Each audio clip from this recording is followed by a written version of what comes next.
Cylindre de papier long de quelques centimètres et combustible, la cigarette est remplie de feuilles de tabac et addictifs. Ces bouts de papier à filtre est constamment consommé au Mali, dégageant de la fumée très néfaste pour le fumeur, mais aussi ceux qui aspirent de côté les fumeurs passifs.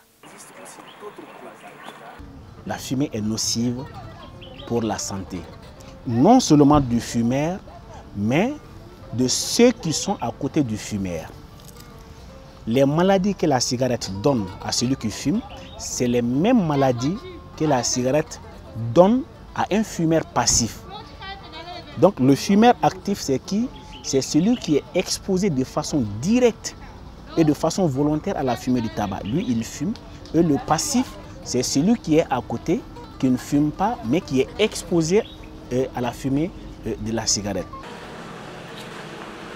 Gravé sur les paquets, fumer nuit gravement à la santé et à celle de votre entourage, mais conscient de tout cela, les fumeurs actifs continuent d'en consommer sur les espaces publics comme dans les coins restreints. Bon, ce que nous avons fait, parce que vous êtes sérieux et puis que vous êtes banal, vous êtes banal café. Enfin, on met ce que tu as fait. Ni ta équipe t'a enfin dit là, c'est ta société, il va s'en dire là. Grâce au ressort, fait ban je suis venu ce que tu m'as baissé non, il n'y a rien là. Né en 91. Et au Loubek en Toronto, quand ça a été un an chauffé avec la goutte de Sima.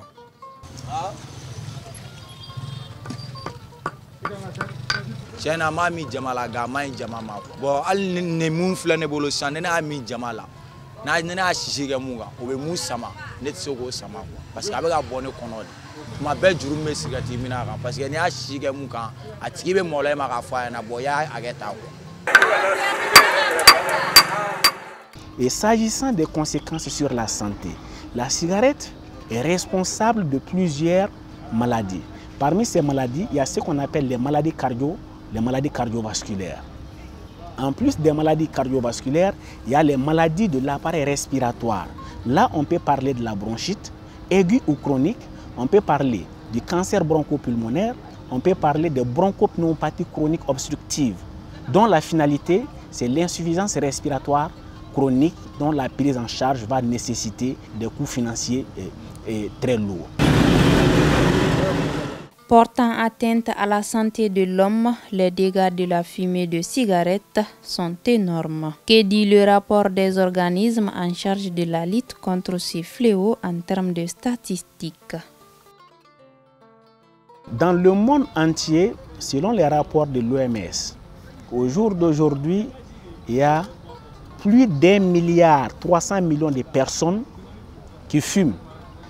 Et parmi ces 1,3 milliard de personnes, il y a 8 millions de personnes qui décèdent chaque année des conséquences de la cigarette.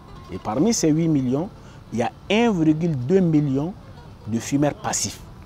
C'est-à-dire des gens qui ne fument pas directement la cigarette, mais qui sont exposés à la fumée des fumeurs. S'abstenir de fumer est l'idéal. À défaut, s'éloigner du public est sage, car il existe une loi qui punit de fumer en public de façon sévère.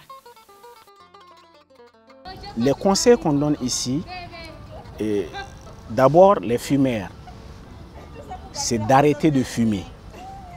S'ils ne peuvent pas fumer, qu'ils consultent les spécialistes en la matière, qu'on leur donne des conseils ou encore qu'on leur fasse des prescriptions de médicaments pour leur aider à abandonner la cigarette.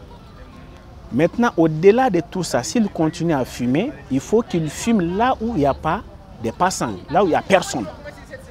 Parce qu'ils vont exposer les passants à la fumée de la cigarette. Et il faut savoir qu'il y a une loi qui réglemente la consommation du tabac. Le tabac, il est formellement interdit de fumer dans les espaces publics.